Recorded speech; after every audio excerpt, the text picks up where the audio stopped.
ओम रामाय रामभद्राय रामचंद्राय वेधसे रघुनाथाय नाथाय सीतायाः पतये नमः। अतुलितबलधामं हेमशैलावदेहं धनुजवनकृशानुं ज्ञानिनामग्रगण्यं सकलगुणनिधानं वानराणामधीशं रघुपतिप्रियभक्तं वातजातं नमामि। श्री राम जय जय राम, श्री राम जय जय राम। सत्संग प्रेमी धर्म प्राण सज्जनों, चलिए ज्ञान यज्ञ शुरू करते हैं। वाल्मीकि रामायण अयोध्या कांड और अष्टचत्वारिंशः सर्गः 48वां सर्ग। तेषामेव विशरणानां पीडितानाम् अतीव च बाष्पविप्लुप्तनेत्राणां सशोकानां मुमूर्षया अविगम्य निवृत्तानां रामं नगरवासिनाम् उद्गतान्येव सत्त्वानि बभूवर्मनस्विनाम्। इस प्रकार जो विषादग्रस्त, अत्यंत पीड़ित, शोकमग्न तथा प्राण त्याग देने की इच्छा से युक्त हो नेत्रों में आंसू बहा रहे थे, श्री रामचंद्र जी के साथ जाकर भी जो उन्हें लिए बिना लौट आए थे और इसलिए जिनका चित्त ठिकाने नहीं था, उन नगरवासियों की ऐसी दशा हो रही थी मानो उनके प्राण ही निकल गए हों। स्वं सम निलयमागम्य पुत्रदारैः समावृताः अश्रूणिमुचुः सर्वे बाष्पेण पिहिताननाः।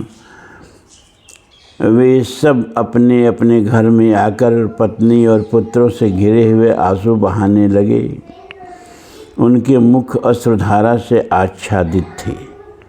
न चाहर्यशन न चामोदन वणिजो न प्रसारयन न चाशोभन्त पल्यानि नापच गृहमेधिन।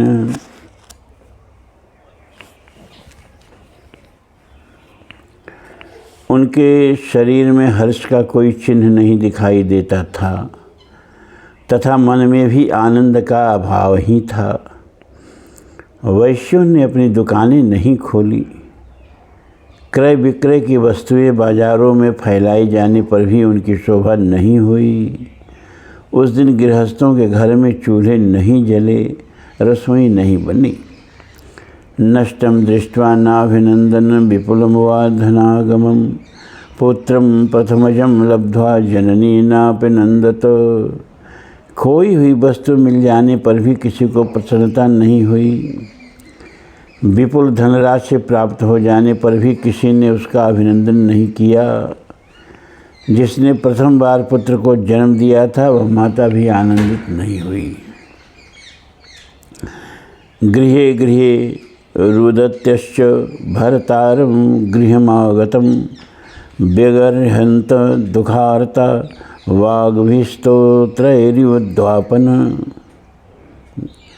वाग्भिस्तोत्रैरिवद्विपान। प्रत्येक घर की स्त्रियां अपने पतियों को श्री राम के बिना ही लौट कर आए देख रो पड़ी और दुख से आतुर हो कठोर वचनों द्वारा उन्हें कोसने लगीं, मानो महावत अंकुशों से हाथियों को मार रहा हो।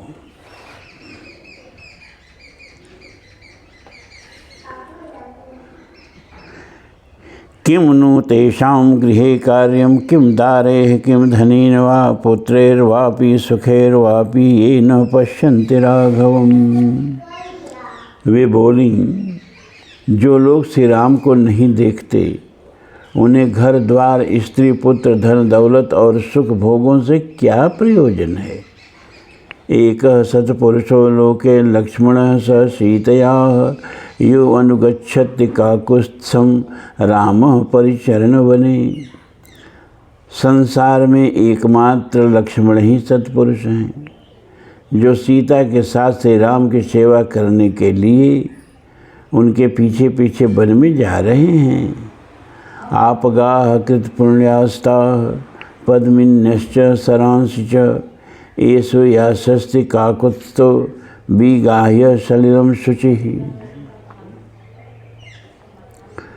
उन नदियों, कमल मंडित बावड़ियों तथा सरोवरों ने अवश्य ही बहुत पुण्य किया होगा जिनके पवित्र जल में स्नान करके श्री रामचंद्र जी आगे जाएंगे। शोभयिष्यन्ति काकुत्स मटभ्यो रम्यकाननाः आपगाश्च महानूपाः सानुमन्तश्च पर्वताः। जिनमें रमणीय वृक्षावलियाँ शोभा पाती हैं वे सुंदर वन श्रेणियाँ, बड़े कछार वाली नदियाँ और शिखरों से संपन्न पर्वत श्री राम की शोभा बढ़ाएंगे। काननम वापि शैलम वा यम रामो अनुगमिष्यति प्रियातिथिमीव प्राप्तम नैनम शक्षन्त्यनर्चितुम।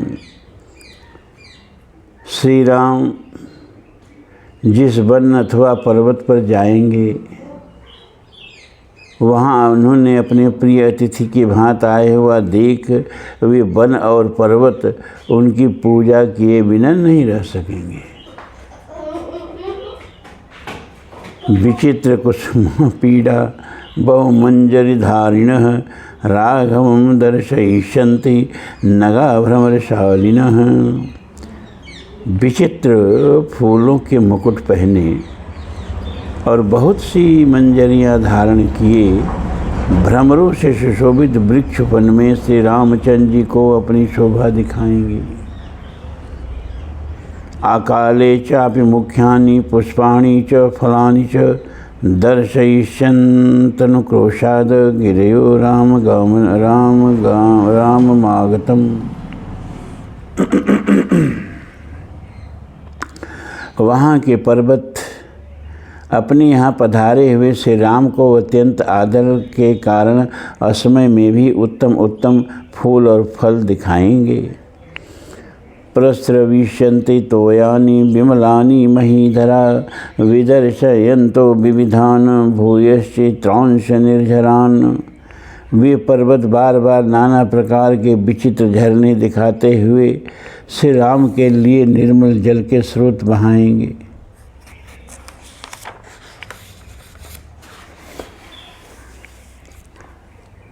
पादपा पर्वताग्रेषु रमिष्यन्ति राघवं यत्र रामो भयं नात्र नास्ति तत्र पराभवः। स हि शूरो महाबाहु पुत्रो दशरथस्य च पुरा भवति नो दुरादनुगच्छाम राघवम्। पर्वत शिखरों पर लहराते हुए वृक्ष श्री रघुनाथ जी का मनोरंजन करेंगे। जहाँ से राम है वहाँ न तो कोई भय है और न किसी के द्वारा पराभव ही हो सकता है, क्योंकि दशरथ नंदन महाबाहु श्री राम बड़ी शूरवीर हैं। अतः जब तक वे हम लोगों से दूर नहीं निकल जाते इसके पहले ही हमें उनके पास पहुंचकर पीछे लग जाना चाहिए। पादच्छाया सुखम भर्तुस्तादृश्य महात्मन स ही नाथो जनश्चास्य स गति स परायणम। उनके जैसा महात्मा एवं स्वामी के चरणों की छाया ही हमारे लिए परम सुखद है। वे ही हमारे रक्षक, गति और परम आश्रय हैं। वयं परिचरिष्यामः सीतां यूयं च राघवम् इति पौरस्त्रियोर्भर्तॄन् दुःखार्तास्ततद्ब्रुवन्।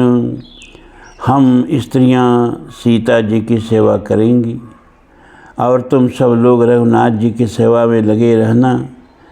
इस प्रकार पूर्ववासियों की स्त्रियां दुख से आतुर हो अपने पतियों से उपयुक्त बातें कहने लगी। युष्माकं राघवो अरण्ये योगक्षेम विधास्यति सीता नारी जनस्यास्य योगक्षेमं करिष्यति। वे पुनः बोली, वन में श्री रामचंद्र जी आप लोगों का योगक्षेम सिद्ध करेंगे और सीता जी हम नारियों के योगक्षेम का निर्वाह करेंगी। कोन्वन्नेन प्रतीतेन सोत्कंठित जनीन च संप्रीयेत मानोज्ञेन वासेन हृतचेतसाः। यहाँ का निवास प्रीति और प्रतीत से रहित है। यहाँ के सब लोग श्री राम के लिए उत्कंठित रहते हैं। किसी को यहाँ का रहना अच्छा नहीं लगता तथा यहाँ से रहने से अपने मन की शुद्ध बुद्धि खो बैठता है। भला ऐसे निवास से किसको प्रसन्नता होगी। कैकेय्या यदि चेद राज्यं स्यात् धर्म्यं मनाथवत् न हि को जीवितेनार्थ कुत्र पुत्रेह कुतो धनेह। यदि इस राज्य पर कैकेयी का अधिकार हो गया तो यह अनाथ सा हो जाएगा, इसमें धर्म की मर्यादा नहीं रह पाएगी। ऐसे राज्य में तो हमें जीवित रहने की आवश्यकता नहीं जान पड़ती, फिर यहाँ धन और पुत्र से क्या लेना है।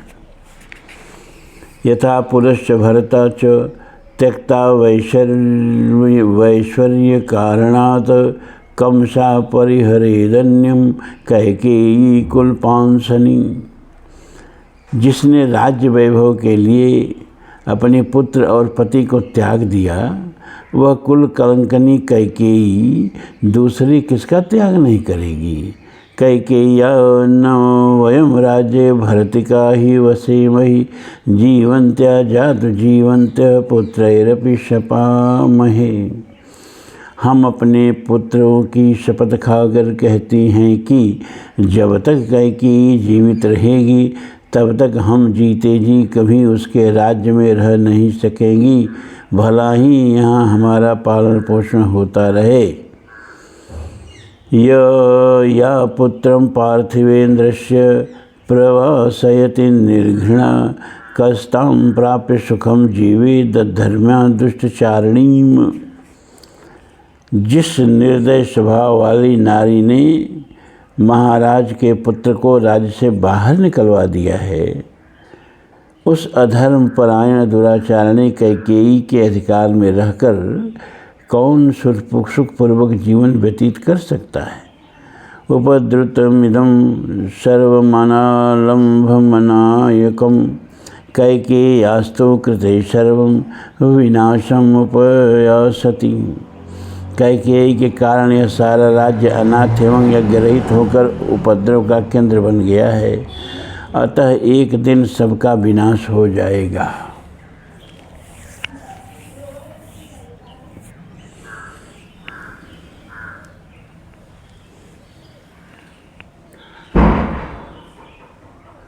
नई प्रव्रजिते रामो जीवष्यति महीपति मृते दशरथे व्यक्तम विलोपस्तदनंतरम। श्री रामचंद्र जी के वनवासी हो जाने पर महाराज दशरथ जीवित नहीं रहेंगे। साथ ही यह भी स्पष्ट है कि राजा दशरथ की मृत्यु के पश्चात इस राज्य का लोप हो जाएगा। ते विषम पिब तालोड्य क्षीण पुण्य सुदुखिता राघमवानुगच्छध्वम श्रुतिम वापि गच्छत। इसलिए अब तुम लोग यह समझ लो कि अब हमारे पुण्य समाप्त हो गए हैं, यहाँ रहकर हमें अत्यंत दुख भोगना पड़ेगा। ऐसी दशा में या तो जहर घोलकर पी जाओ या श्री राम का अनुसरण करो अथवा किसी ऐसे देश में चले जाओ जहाँ कैकेयी का नाम भी न सुनाई पड़े।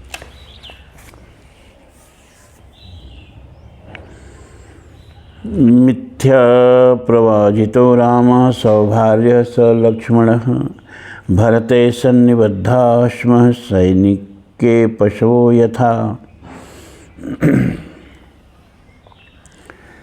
झूठे वर की कल्पना करके पत्नी और लक्ष्मण के साथ श्री राम को देश निकाला दे दिया गया और हमें भरत के साथ बांध दिया गया। अब हमारी दशा कसाईयों के घट बधे हुए पशुओं के समान हो गई है। पूर्ण चंद्रान न श्यामो गूढ़ जतुरंदिमः आजान बाहु पद्माक्षो रामो लक्ष्मण पूर्वजः पूर्वाभिवासी मधुर सत्यवादी महाबल सौभ्यश्च सर्वलोकस्य चंद्रवत प्रियदर्शनः।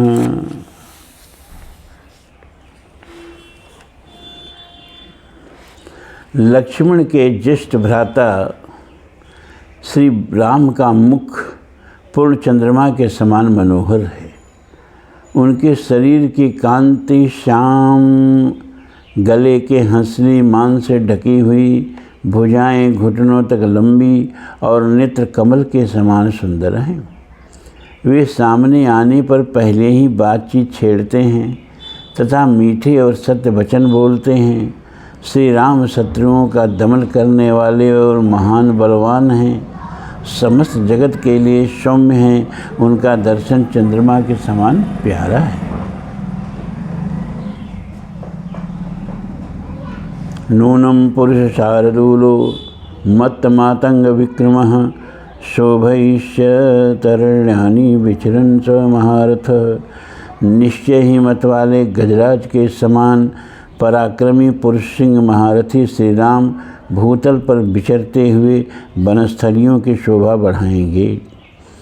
तास्तथा बिल्पत्यंतस्तु नगरे नगनागर स्त्रियः चक्रु शरदुष्ख संतप्ताः मृत्योरिव भयागमे। नगर में नागरिकों की स्त्रियां इस प्रकार विलाप करती हुई दुख से संतप्त हो इस तरह जोर जोर से रोने लगी मानो उन पर मृत्यु का भय आ गया।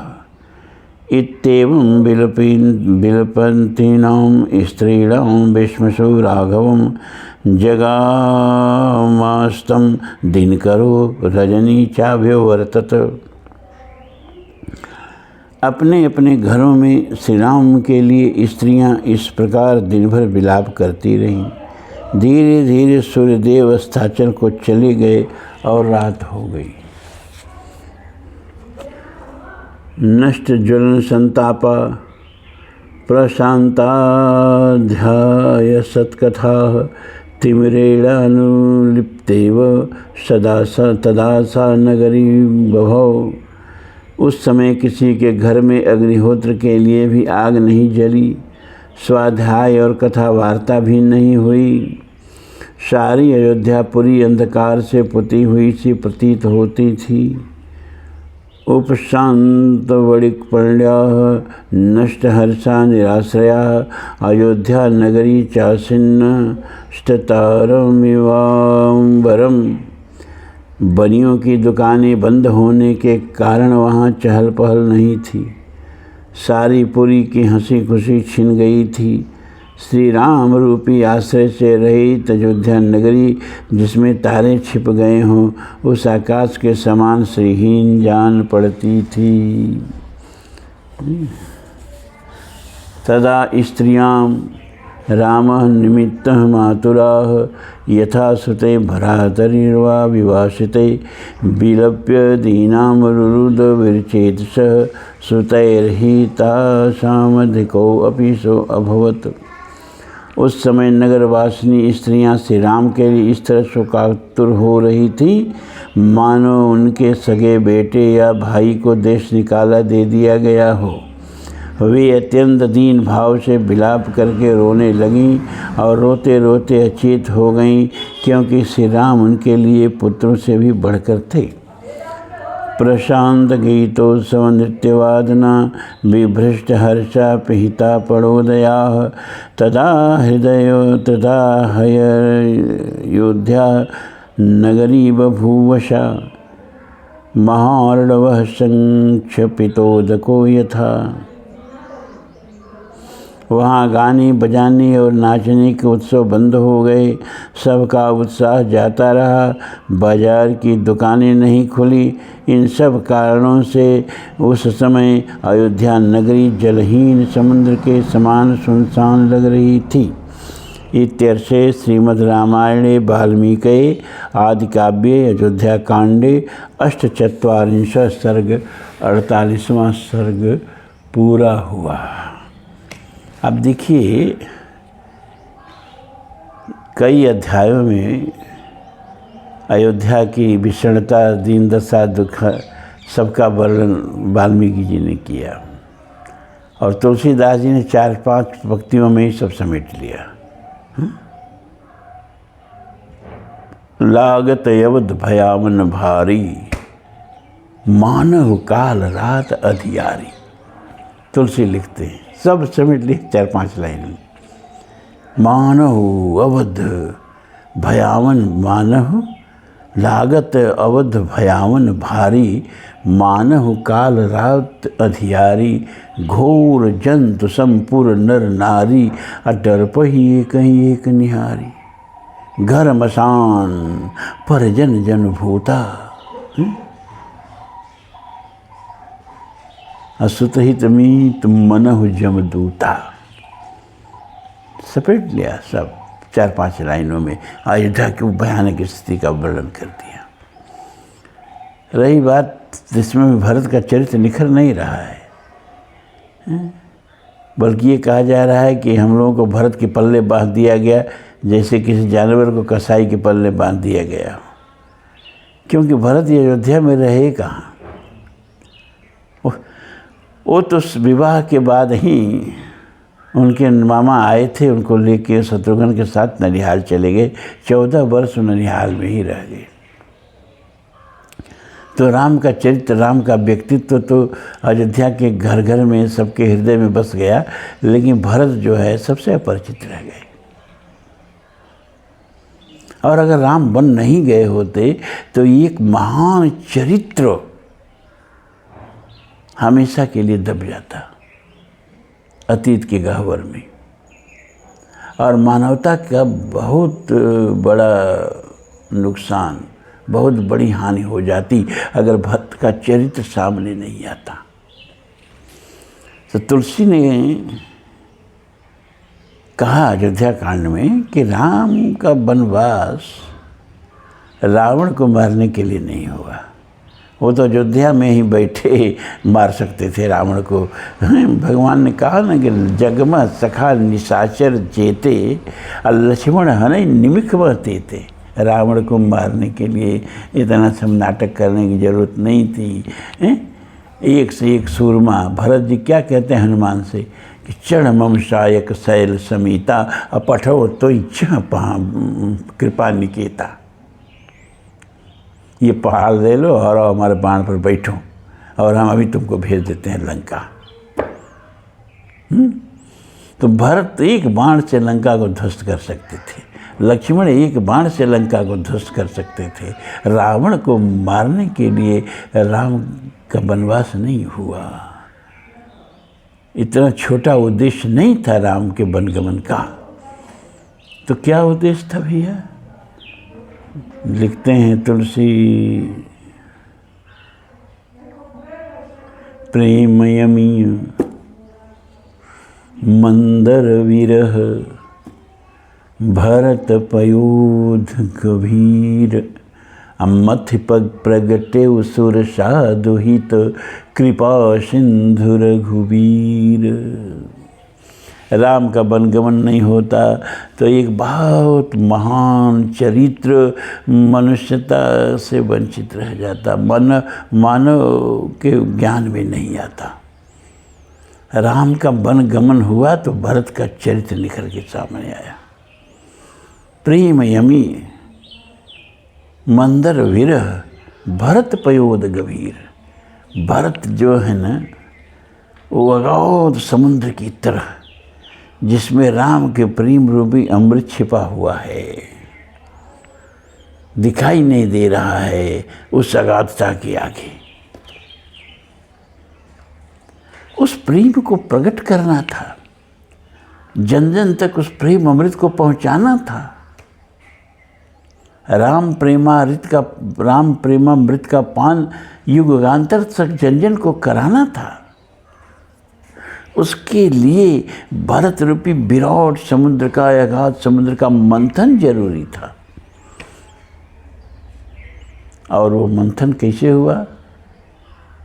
मंदर विरह, ये जो भरत का भगवान राम से वियोग होता है 14 वर्ष, वही वियोग जो है मंदराचल पर्वत है, जिसने भरत के व्यक्तित्व को मथ करके और उनके भीतर जो राम का प्रेम था उसको प्रकट कर दिया।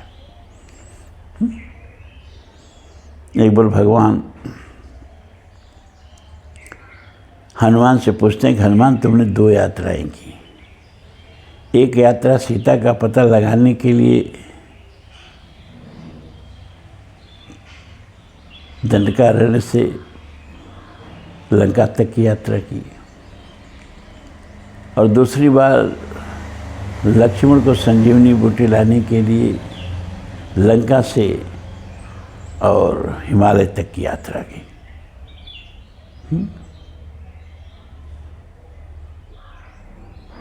धौलागिरी पर्वत तक की यात्रा की।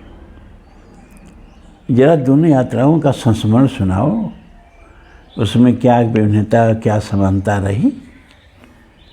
हनुमान जी ने कहा, प्रभु समानता यह थी कि दोनों ही यात्राओं में समुद्र पड़ा। एक समुद्र रावण के अहंकार का, जिसको मैं पार कर गया प्रभु। लेकिन एक धौलागिरी जाते समय एक और समुद्र पड़ गया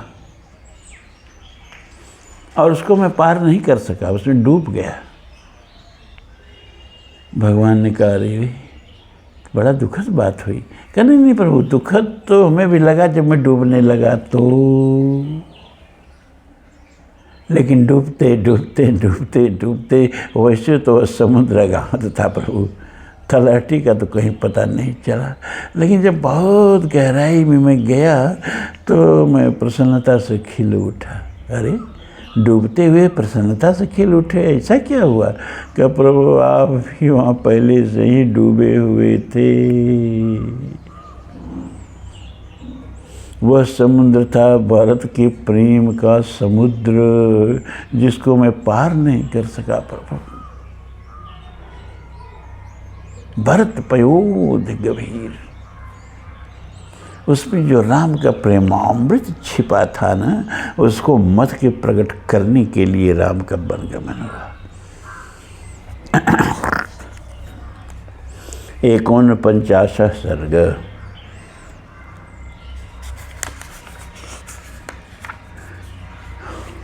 रामो अपिरातिशेषेण तेनैव महदन्तरं जगाम पुरुष व्याघ्र पितुराज्ञामनुस्मरन्।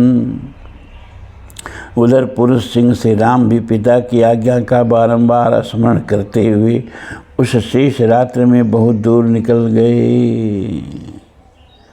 तथैव गच्छस्ततस्त व्यापायाद रजनी शिवा उपास्य तो शिवां साध्यां विषयान त्यागहत विषयान त्यागहत। उसी तरह चलते चलते उनकी वह कल्याणमयी रजनी भी व्यतीत हो गई। शवेरा होने पर मंगलमयी संध्योपासना करके वे विभिन्न जनपदों को लांघते हुए चल दिए।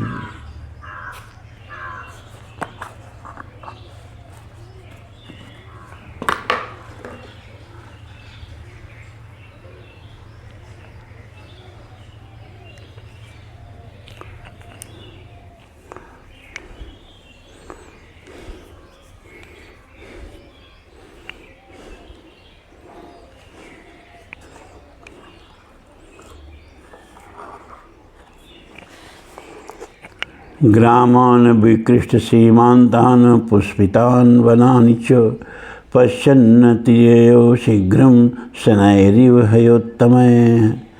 जिनकी सीमा के पास की भूमि जोत दी गई थी, उन ग्रामों तथा फूलों से शोभित वनों को देखते हुए वे उन उत्तम घोड़ों द्वारा शीघ्रतापूर्वक आगे बढ़े जा रहे थे। तथा सुंदर दृश्यों को देखने में तन्मय रहने के कारण उन्हें उस रथ की गति धीमी सी जान पड़ती थी। शृण्वन् वाचो मनुष्याणां ग्राम संवासवासिनां राजानं धिग्दशरथं कामस्य वशमास्थितम्। मार्ग में जो बड़े और छोटे गांव मिलते थे उनमें निवास करने वाले मनुष्यों की निम्नांकित बातें उनके कानों में पड़ रही थीं। अहो, काम के वश में पड़े हुए राजा दशरथ को धिक्कार है। हाँ नृशंसाद्य कैकेयी पापा पापानुबंधनी तीक्ष्णा संभिन्न मर्यादा तीक्ष्ण कर्मणि वर्तते। हाय हाय, पापशीला, पापाशक्त, क्रूर तथा धर्म मर्यादा का त्याग करने वाली कैकेयी को तो दया छू भी नहीं गई है। वह क्रूर अब निष्ठुर कर्म में ही लगी रहती है। या पुत्र में दृश्यम राज्ञः प्रवासयति धार्मिकं वनवासे महाप्राज्ञं सानुक्रोशम जितेंद्रियम। जिसने महाराज के ऐसे धर्मात्मा, महाज्ञानी, दयालु और जितेंद्रिय पुत्र को वनवास के लिए घर से निकलवा दिया है। कथम नाम महाभागा सीता जनकनंदनी सदा सुखेषु हृता दुःखान्यनुभविष्यति। जनकनंदनी महाभागा सीता जो सदा दुख सुखों में ही रहती थीं, अब वनवास के दुख कैसे भोग सकेंगी। अहो दशरथो राजा निस्नेह स्वसुतं प्रति प्रजानाम अनघम राम परित्यक्तुम इच्छति। अहो, क्या राजा दशरथ अपने पुत्र के प्रति इतने स्नेहहीन हो गए जो प्रजाओं के प्रति अपराध न करने वाले श्री रामचंद्र जी का यहाँ परित्याग कर देना चाहते हैं। एतावाचो मनुष्याणां ग्राम संवासिवासिनां शृण्वन्नित एव वीरः कौशलान् कौशलेश्वरः। छोटे बड़े गांवों में रहने वाले मनुष्यों की ये बातें सुनते हुए वीर कौशलपति श्री राम कौशल जनपद की सीमा लांघकर आगे बढ़ गए। ततो वेद सतीम नाम शिववारिवहां नदीम उत्तीर्याभिमुखं प्रायादगस्त्याध्यर्षितां दिशम। तदनंतर शीतल एवं सुखद जल बहाने वाली वेदश्रुति नामक नदी को पार करके श्री रामचंद्र जी अगस्त सेवित दक्षिण दिशा की ओर बढ़ गए। गत्वा तो सुचिरम काल ततः शीतवहां नदीम गोमतीम गोयुतानुपामुतरम तरत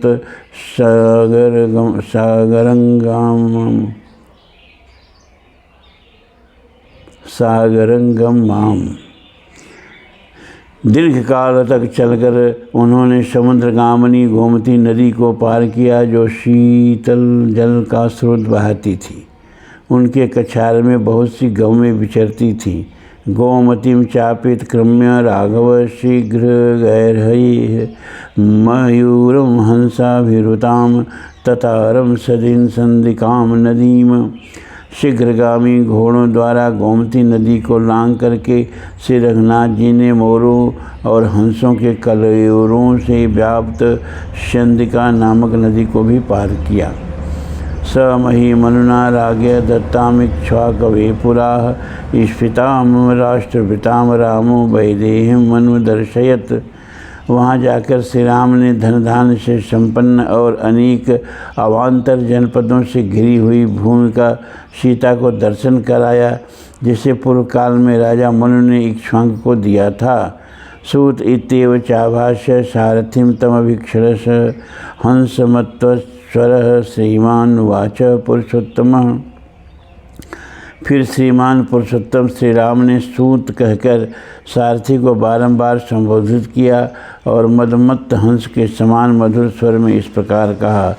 कदाहं पुनरागम्य सरय्यवा पुष्पिते वने मृगयां पर्यटिष्यामि मात्रा पित्रा च संगतः। सूत मैं कब पुनः लौटकर माता पिता से मिलूँगा और सरयू के पार्श्ववर्ती पुष्पित वन में मृगया के लिए भ्रमण करूँगा। नात्यर्थम अभिकांक्षामि मृगयाम सरयू वने रतिर्हेषा तुला लोके राजर्षि गुणसम्मता। मैं सरयू के वन में शिकार खेलने की बहुत अधिक अभिलाषा नहीं रखता। यह लोक में एक प्रकार की अनुपम क्रीड़ा है जो राजर्षियों के समुदाय को अभिमत है। राजर्षीणाम ही लोके अस्मिन् रत्यर्थम मृगया वने काले कृताम ताम मनुजैर्धन्वीनाम विकांक्षिताम। इस लोक में वन में जाकर शिकार खेलना राजर्षियों के क्रीड़ा के लिए प्रचलित हुआ था।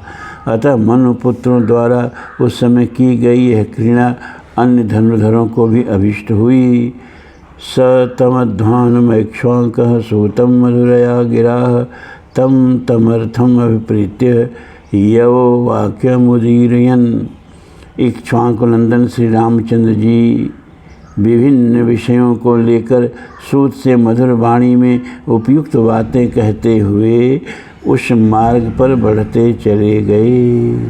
इत्यार्षे श्रीमद् रामायणे वाल्मीकि आदिकाव्ये अयोध्याकांडे 49 सर्ग 49वां सर्ग पूरा हुआ। ओम पूर्णमदः पूर्णमिदं पूर्णात् पूर्णमुदच्यते पूर्णस्य पूर्णमादाय पूर्णमेवावशिष्यते। सर्वे भवन्तु सुखिनः सर्वे सन्तु निरामयाः सर्वे भद्राणि पश्यन्तु माँ कश्चित् दुःखभाग् भवेत्। असतो मा सद्गमय तमसो मा ज्योतिर्गमय मृत्योर्मा अमृतं गमय। ओम शांति शांति शांति ओम।